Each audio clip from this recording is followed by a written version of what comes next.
Winter has arrived, which means it's time to adjust your lifestyle and diet to withstand the cold weather. It's time to move to more warming beverages. If you are looking for some interesting options other than your regular tea and coffee, here are some healthy options to choose from.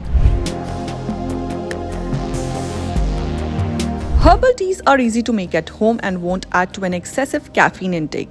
The best teas to try include tulsi tea, ginger tea, green tea, and lemongrass tea.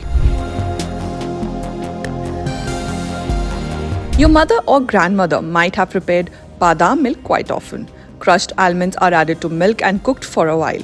Almonds are loaded with vitamin E, potassium, magnesium, and other essential nutrients.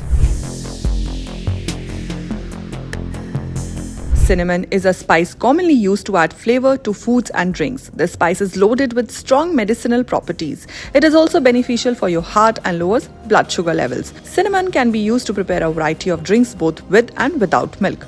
For more such videos, like and subscribe our channel.